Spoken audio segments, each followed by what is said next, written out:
Hello friends. आज हम पढ़ने जा रहे हैं exercise 7.2 of class 10th new NCERT. ठीक है, तो यहाँ पर क्या हम पढ़ेंगे देखो। आज हम कौन सा टॉपिक पढ़ने जा रहे हैं? हम पढ़ने जा रहे हैं एक्सरसाइज, मतलब कि हम एक्सरसाइज 7.2 के क्वेश्चंस को सॉल्व करेंगे। Exercise 7.2 class 10 new NCERT. ठीक है, तो इसमें हम जो 7.2 एक्सरसाइज है, ठीक है, 7.2 जो एक्सरसाइज है इसको सॉल्व करने के लिए, जैसे 7.1 एक्सरसाइज को सॉल्व करने के लिए क्या चीज़ हमने पढ़ी थी? हमने डिस्टेंस फार्मूला पढ़ा था। ठीक है, तो 7.2 एक्सरसाइज सॉल्व करने के लिए हमें एक फार्मूला पढ़ना पड़ेगा और वो फार्मूले का नाम है सेक्शन फार्मूला। ठीक है, तो what is the name of the formula? Section formula. Section formula में हम क्या पढ़ेंगे देखो। मान लो कि कोई पॉइंट है, ठीक है, एक पॉइंट है दिस, दूसरा पॉइंट है यहाँ पर। ठीक है, और इन दोनों पॉइंट्स को एक लाइन कनेक्ट कर रही है। ये लाइन इन दोनों पॉइंट्स को कनेक्ट कर रही है। फिर हमें बताया गया है कि इस पॉइंट के और इस पॉइंट के हमें कोऑर्डिनेट्स दिए हुए हैं। जो फर्स्ट पॉइंट है उसके कोऑर्डिनेट्स हैं मान लो x1 y1, और जो सेकंड पॉइंट है उसके कोऑर्डिनेट्स हैं x2 y2।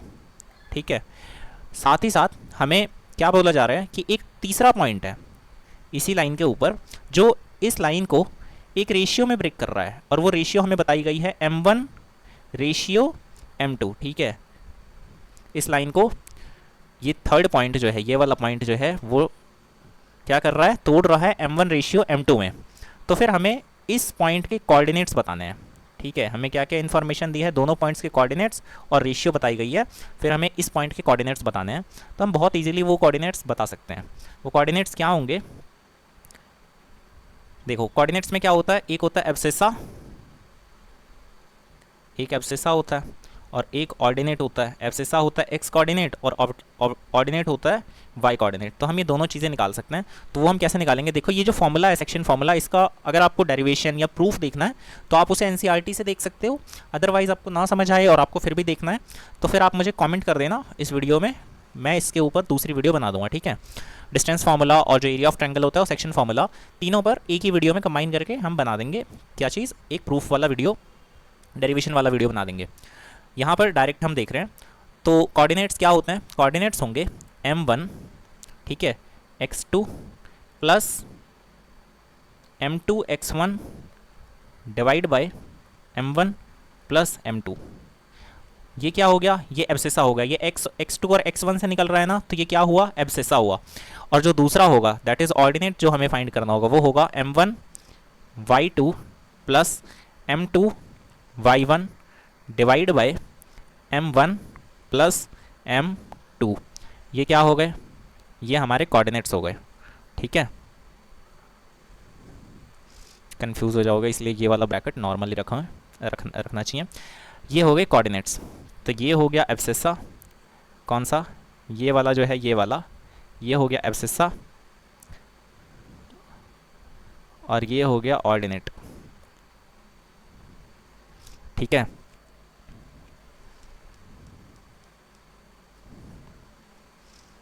तो हम कैसे याद रखेंगे? हमें याद कैसे रखना है देखो। ये जो m1 होगा ये x2 के साथ मल्टीप्लाई होगा, और ये जो m2 होगा वो x1 के साथ मल्टीप्लाई होगा यहाँ पर। ठीक है, तो इधर वाला उधर वाले के साथ मल्टीप्लाई होगा और उधर वाला जो है वो इधर वाले कोऑर्डिनेट के साथ मल्टीप्लाई होगा, और नीचे m1 प्लस m2 तो याद रख ही लोगे। ठीक है, तो इस तरह से याद रखना। अब इसके बाद हम एक और चीज़ पढ़नी है हमें, वो ये चीज़ है कि मिड पॉइंट कैसे निकालेंगे। तो इसे हम क्या नाम दे सकते हैं? इसे हम दे सकते हैं नाम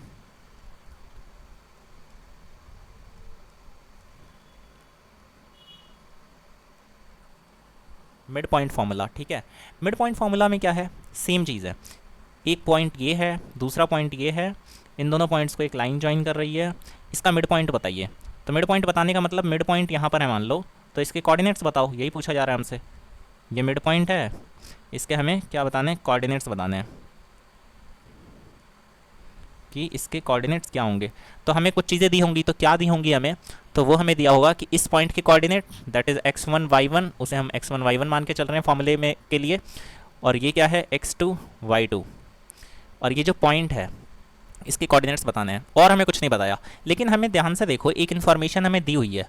वो इन्फॉर्मेशन क्या है? वो इन्फॉर्मेशन है कि ये जो मिड पॉइंट है, हमें पता है कि कोई लाइन है, उसके ऊपर कोई मिड पॉइंट है, तो वो इस लाइन को दो बराबर हिस्सों में तोड़ेगा, तो मतलब 1:1 में तोड़ेगा। तो इसका मतलब क्या है? हमें एक तरह से रेशियो दी हुई है 1:1। इसका मतलब क्या है? यही हमारा m1 है और ये हमारा m2 है। ठीक है, तो अब हम कोऑर्डिनेट्स पता कर सकते हैं, क्योंकि हमें रेशियो भी पता है, कोऑर्डिनेट्स भी पता है। तो कोऑर्डिनेट्स कैसे हम पता करेंगे?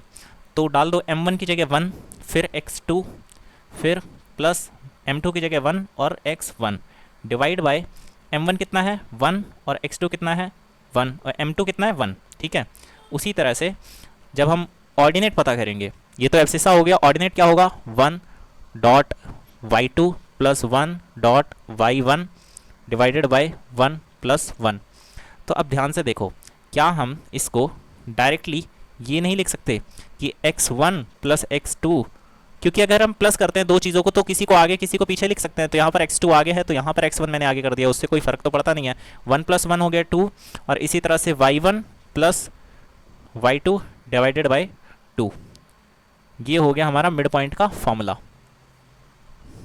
I am very sorry for my hand writing. ठीक है, ये हमारा मिड पॉइंट फॉर्मूला हो गया। तो अगर हमें 2 पॉइंट्स दिए होंगे और मिड पॉइंट निकालना होगा तो हम ये अप्लाई करेंगे। इसके बाद एक तीसरी चीज़ और है। ठीक है, तीसरी चीज़ क्या है कि मान लो हमें ऐसा भी तो कहा जा सकता है, जैसे अभी तक हमने क्या पढ़ा कि 2 पॉइंट्स दिए होंगे, अभी तक हमने पढ़ा कि 2 पॉइंट्स दिए होंगे, उसको एक लाइन ज्वाइन करेगी,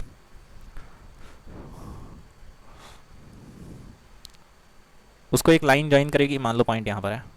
ठीक है, और एक पॉइंट होगा वो इस रेशियो इसमें तोड़ रहा है, तो इस पॉइंट के कोऑर्डिनेट्स बताओ हमसे।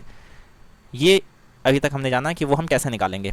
अब हम पढ़ते हैं कि मान लो कि हमें पॉइंट्स दिए हैं, मतलब पॉइंट्स देने का मतलब पॉइंट्स के कोऑर्डिनेट्स दिए हैं, दोनों के कोऑर्डिनेट हमें दिए हुए हैं।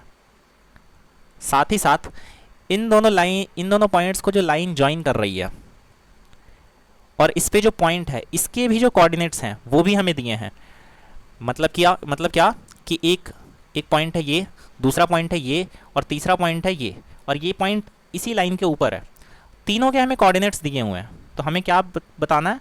वो हमसे पूछ रहा है कि रेशियो बताओ कि किस रेशियो में ये बीच वाला जो पॉइंट है वो इस लाइन को ब्रेक कर रहा होगा, किस रेशियो में। मतलब कि हमें m1 रेशियो m2 बताने को बोल रहा है। ठीक है, तो ऐसे केस में क्या करते हैं, देखो हमारे पास क्या है, एक इक्वेशन है, तो हमें क्या करना पड़ेगा कि m1 और m2 दो निकालने के बजाय हम क्या करेंगे कि ये जो m1 है रेशियो m2, ध्यान से देखो m1 रेशियो m2 क्या है, ये हमारा रेशियो है, ये दोनों चीज़ें हमें फाइंड करनी है।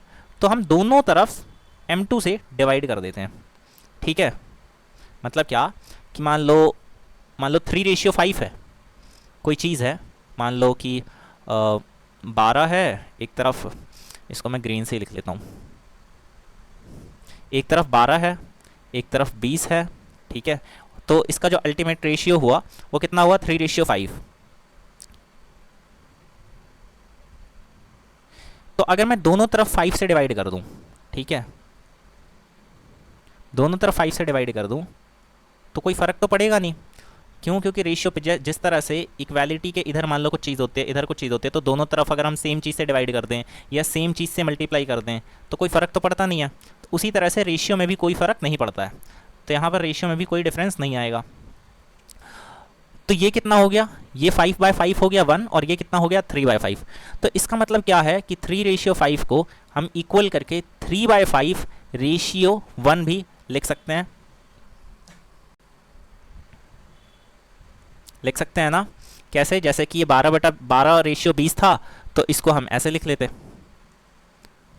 12/20 रेशियो 1, दोनों तरफ से मैंने 20 से डिवाइड कर दिया, तो 12/20 भी अल्टीमेटली कितना बनता 3/5 बनता। तो समझ में आ गया कि हम रेशियो को भी दोनों, इस रेशियो के दोनों साइड पे भी सेम से मल्टीप्लाई कर सकते हैं या सेम से डिवाइड कर सकते हैं, कुछ भी कर सकते हैं। ठीक है, लेकिन दोनों साइड पे करना पड़ेगा हमें, प्लस नहीं कर सकते, ये ध्यान रखना। दोनों तरफ मल्टीप्लाई या डिवाइड कर सकते हैं, ये नहीं कि इधर भी +4 किया उधर भी +4 किया तो बराबर रेशियो रहेगी, नहीं, क्योंकि 3 × 4 कितना हो जाएगा 7, रेशियो 5 × 4 कितना हो जाएगा 9।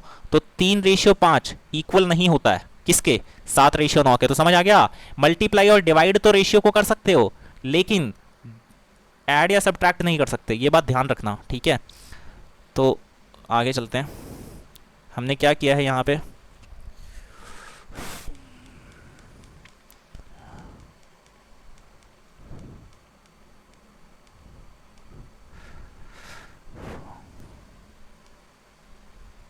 Okay just a minute.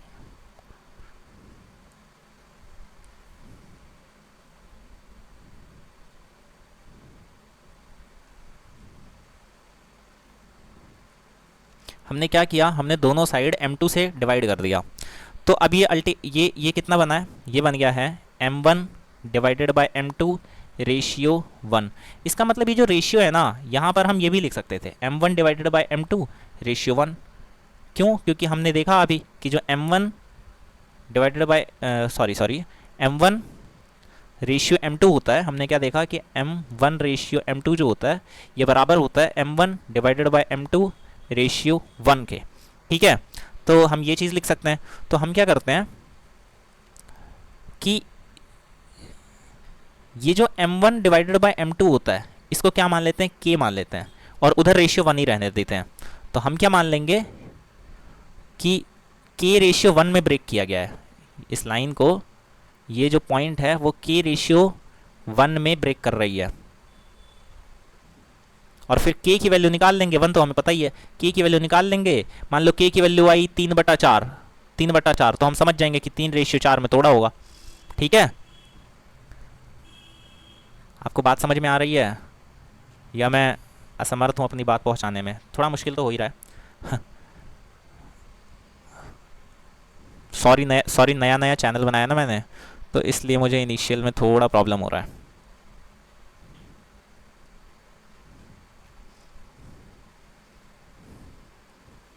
तो हम क्या समझ लेंगे कि k रेशियो 1 में इस लाइन को इस पॉइंट ने ब्रेक किया है, और अगर मान लो हमारा k की वैल्यू आ जाएगी 2/5, तो इसका मतलब क्या हुआ कि 2:5 में ब्रेक किया होगा, ठीक है। अब हम आगे क्वेश्चंस करेंगे तो हमें बहुत इजीली समझ में आ जाएगा। ओके, तो अब हम आगे क्वेश्चंस करते हैं। तो जो फर्स्ट क्वेश्चन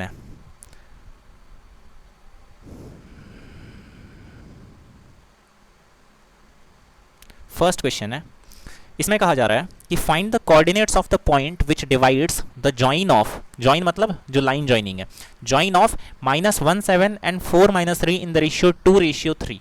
तो देखो, एक पॉइंट है जिसके कोऑर्डिनेट्स हमें बताए हैं -1 और 7, दूसरा पॉइंट है जिसके कोऑर्डिनेट्स हमें बताए हैं 4 और -3, ठीक है। और इसका जो जॉइन है, इस पे एक और पॉइंट है, ये वाला, ये पॉइंट इस जॉइन को 2:3 में डिवाइड कर रहा है, ठीक है।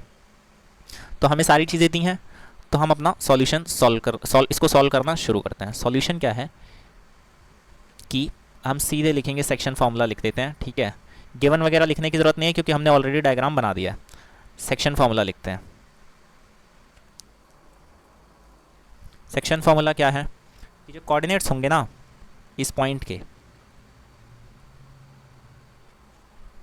वो क्या होंगे, m1 x2 अभी हमने पढ़ा था, plus m2 x1 divided by m1 plus m2।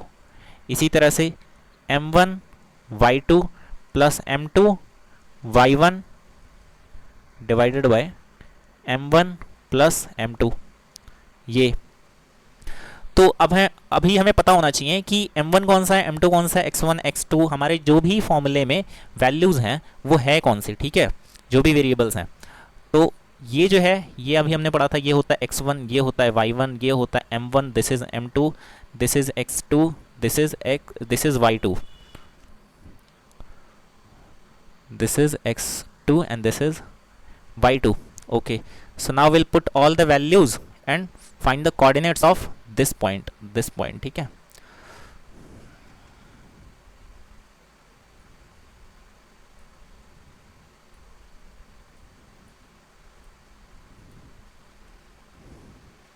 So yeah, so coordinates is equal to m1, m1 हमारा क्या है, यहाँ पे मैं लिख लेता हूँ ताकि बार बार देखना ना पड़े. This was m1, this is m2, this is x2, y2, x1, y1.